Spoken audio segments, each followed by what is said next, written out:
Say sadhu, sadhu, sadhu. So, dear Dhamma friends,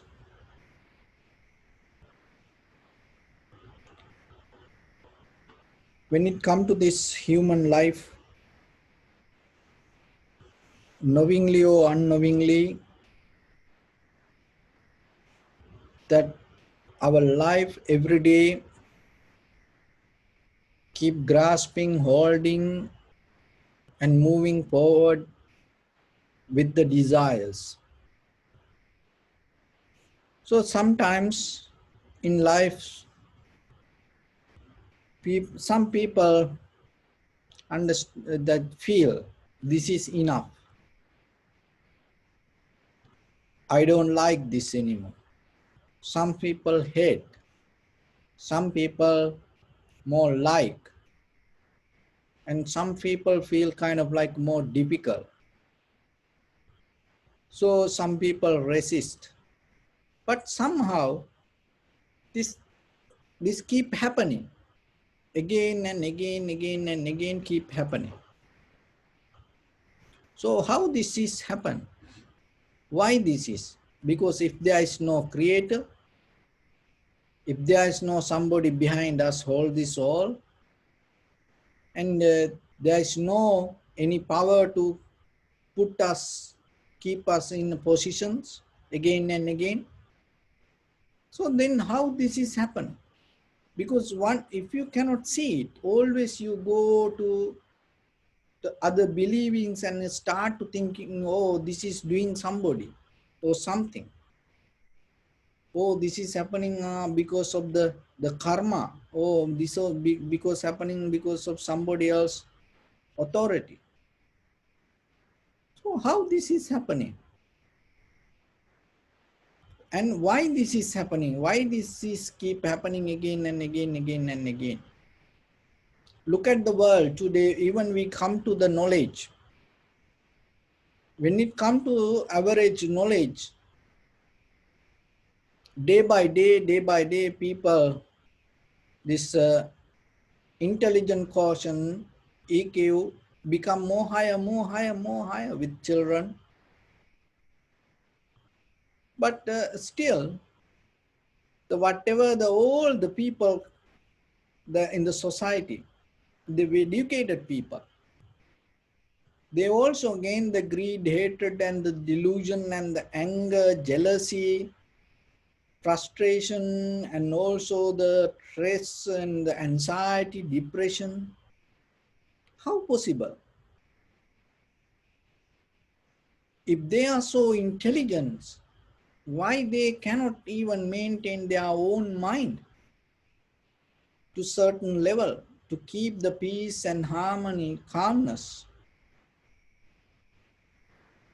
And why they even come to a position to just like ordinary people, and then everybody, even though they go higher, everybody in a certain level, everybody just kind of like ordinary people. So that's been through education or through the positions, and sometimes it's not going to happen, it's not going to change anything. You have to understand that even as presidents, it's not going to make any big difference, kind of like that the in a family husband wife arguments or the neighbors arguments. So look at that. I think you watch that the president debate. You know, it is a good example. It doesn't matter you become whoever. It's the same kind of like the people, like ordinary people. It's not going to change any behavior when it comes. Even just not going to listen little bit. It's kind of same like we argue with the husband wife, with the neighbors, or even in you go to market or the bank or any public place. See how people argue each other and no one want to listen. It's everywhere. So how then, where are we where are we going to change? What is we lacking? What we missing? Because from the education, when you parenting, remember that whatever you give to children, and if that child going to become the highest that child go in a ordinary society to become the president, and becoming a president in just imagine, then not like in another country. When you become a president in America, the most of people, start to watch. And that the reason that debate was, all over the world, most of the people watch that one of the television program, the most of the people watch. So let's imagine your child, your that relative, somebody become kind of like that person. So then you're going to give an example, you're going to give a kind of like something. You have to show something special inside you. So even as an ordinary person, end of the day, whatever that you do, when you go to sleep, how you go to sleep? When you close your eyes, how you going to settle down with yourself? Remember, it is a more spiritual foundation. If you don't develop any spiritual foundation, it doesn't matter who you are, doesn't matter whatever the education, it doesn't matter where you going to end your life. It always going to collapse. Say that the Michael Jackson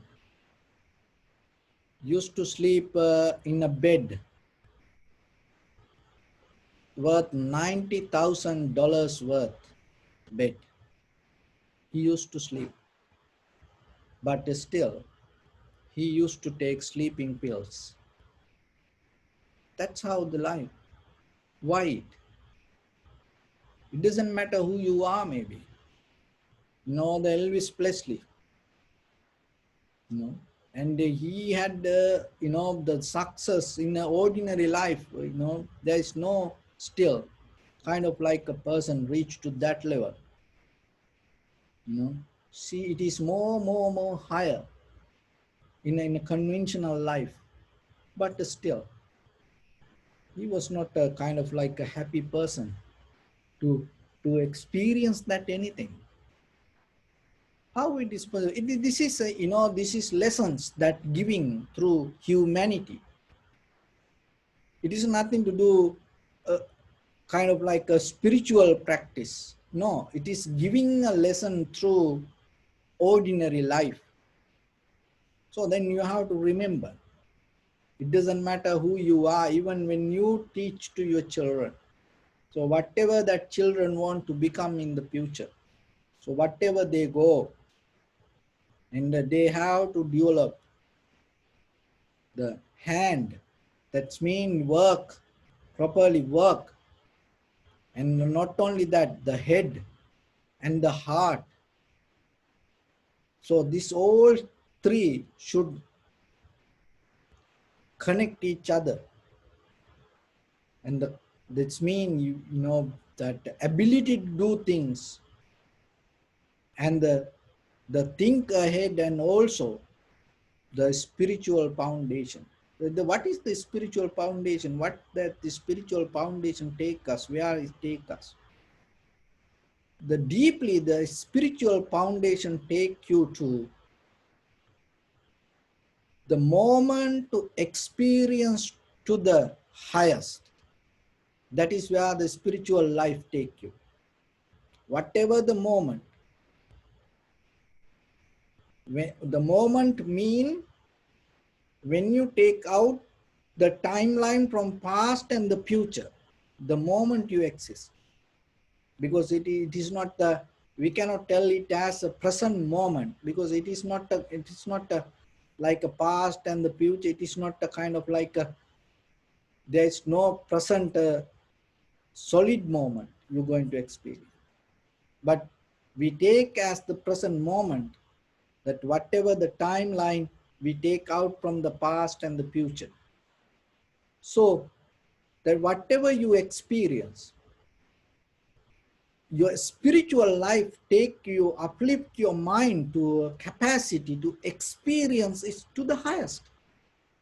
Just imagine why we keep repeating things, why we keep going towards something, because we didn't experience to the highest. Why? Because there are reasons. One is fear, deeply inherent, that we become this in this samsara. There is one of the reason that we are become human like this, and we keep going like this. We have deeper fear to hold into existence, to become. We are afraid not to become. We are afraid not to be anybody. If you look deeply yourself, and even sometimes it is for conventional life, conventional mind, you cannot sometimes get it. That much it make you frightened, afraid, paralyzed. That's why deeply you are holding to this existence. Fear. The most of the things, it is not a conventionally that we are afraid for something. No, it is not like that. When it comes to deeper, that when you analyze the fear, the mostly we study because of the fear. Mostly we do job because of the fear. Mostly we get married because of the fear. Mostly we have children because of the fear. Mostly we collect money because of the fear. Mostly we do meditation because of the fear. Mostly we become spiritual because of the fear. So like that, look, fear everywhere. So is there any way that for your mind come to a point to be free from the fear? No, any fear. Just imagine. It doesn't matter you become or not. It doesn't matter you die or not. It doesn't matter that whatever the people that accept you or not. It doesn't matter for anything. Just imagine for a moment why this whole life become a struggle. And look everywhere we look, we see the conventionally, the success, education, and the uh, development, this everything, the power, everything. When it comes to that, even the spirituality that we develop in conventional life, mostly because the fear. That is a one reason we cannot experience something to the highest. Why? Because deeply we wounded, deeply we program, deeply we born with inherent fear. So as example, it like this. So in a family, you in a conventional life, you just live like a just normal person. Then your parents come and tell, hey, you have to find a job and you have to do this, you have to go to school and do this. And then you deeply that you start to develop the fear. And then you do that things. And then from the society and then others, everybody start to push you to married. And then you get married. And then after you marry, then they say one day you're going to get old and this, that, you have to have a child. So then you have an inherent fear. Do you think with that inherent fear, when a child born, when there is a child, that child a byproduct of the fear. That is where you have to understand. So then when that child come to this world, that child come as a result of a fear. So then when it come to life, that we all children from our parents, and how we know that our parent had the free mind, or that the complete satisfaction, or if they had the fear, how we know? Look into deeper in you, you will see it's like a mirror. You are your behavior, it's a kind of like a behavior, that you are a mirror of your parents, and it's in blood. It's a deeper lesson, but it is worth to understand yourself. It is in your blood. So as you know that if the child when the child in the mother's womb, if the mother was not happy, this all is uh, related to psychology, that people know that. But if the mother is not happy, if the mother not satisfied, and then that child going to be with the greed, the hatred, and the delusion. And as you know, sometimes in our countries, when there is a pregnant mother in a village, everybody like to give things to that mother, the whatever she like to eat. Why? It's not like make to mother satisfied. It's nothing to do with the mother. No, because if the mother not satisfied, that's mean the child not going to be satisfied. So unsatisfied child can destroy the entire village.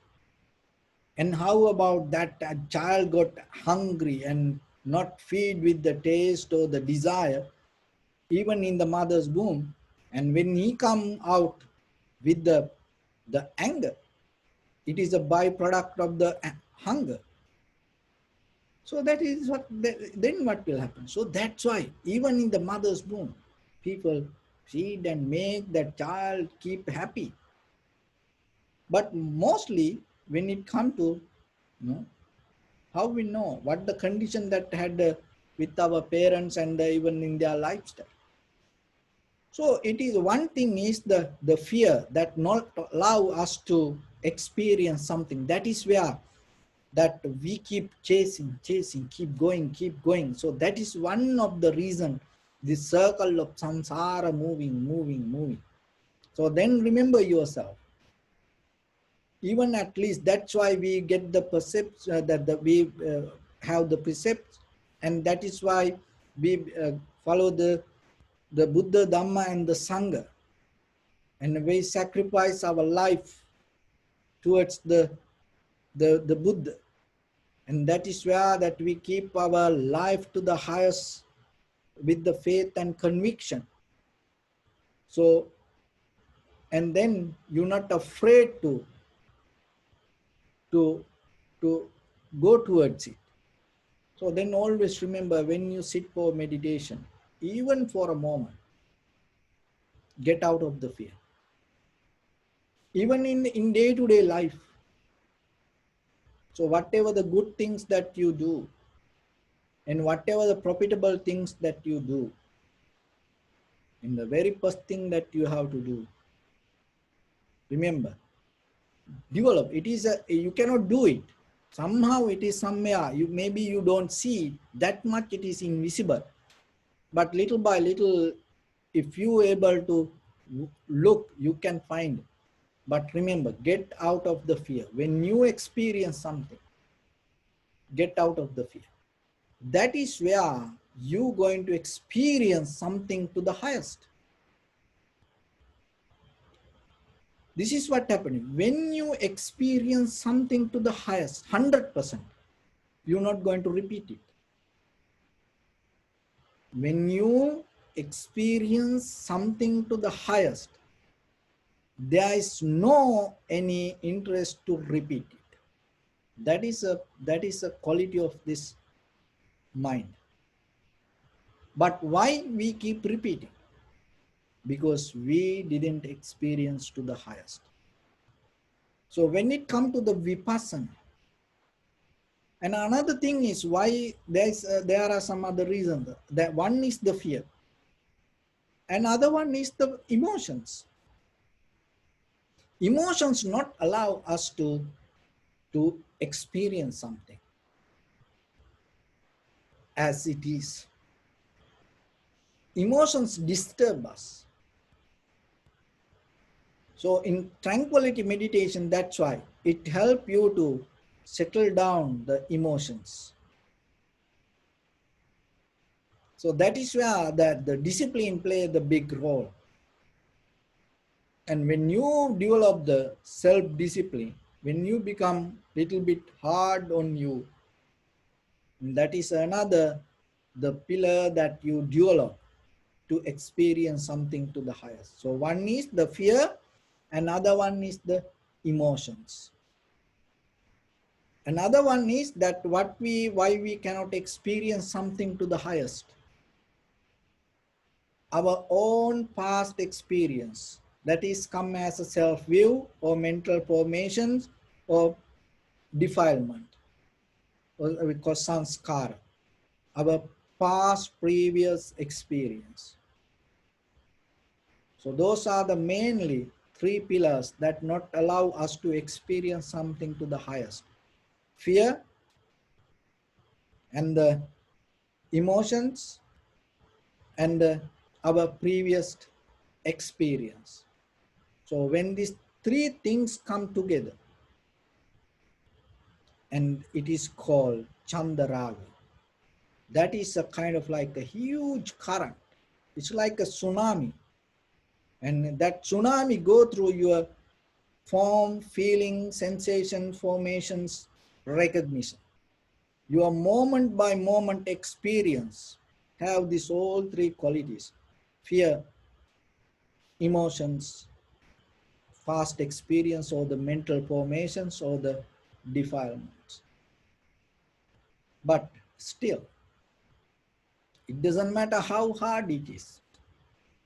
It doesn't matter how strong that waves, but still, that everything can calm down through clear perception. That is the power of vipassana. When you able to develop the art of seeing without getting disturbed from your own fear, your own emotions, your own defilement, in that very moment, the whatever experience you through your eye, ear, nose, tongue, body, mind, in that moment of perception that come to you, you're going to experience it to the highest 100%. In that very moment, there is no repetition come as a desire. That is where you get out of it. You experience, that's it. Why? You experience it to the highest. Once you experience it to the highest, that is where you complete. In that completion, there is no any chance for the fear, for emotions, or past experience. So then you expand the timeline, or the, the capacity to experience it again and again and again and again. That is where your liberation happens. That is where anymore there is no desire to become. But otherwise, if there is fear, it is deeply inherent. It is in blood. It's very difficult to analyze through in the surface level. Just you can say, yeah, I can accept anything. I don't worry about anything. I don't have any emotions. So I don't think about my past. Like that. We say things, but deeply, when we look inside our own behavior, and sometimes you recognize. So that's why through vipassana, we go deeper into that and recognize it. So then yourself remember, little by little, little by little, try to get into that deeper bottom and recognizing the fear, emotions, and the other one is defilement, our past experience. And once you get out of it, you done. So it's come to a done deal with this samsaric journey. So I hope this will help for you. And with this good practice, may all of you be well, happy, and peaceful. May no harm come to you. May no difficulties come to you. May no problems come to you. May you also have the patience, courage, understanding, and determination to meet and overcome inevitable difficulties in your life. During this time period, may everyone stay healthy and safe. And finally, may all of you attain supreme bliss of Nibbana.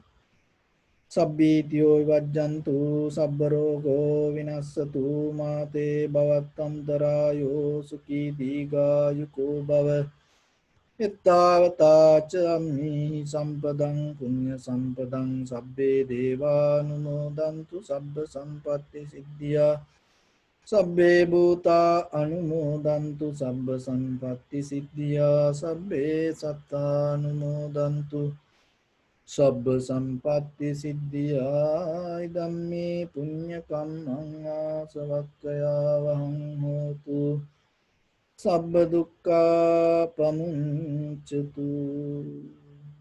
Bless you.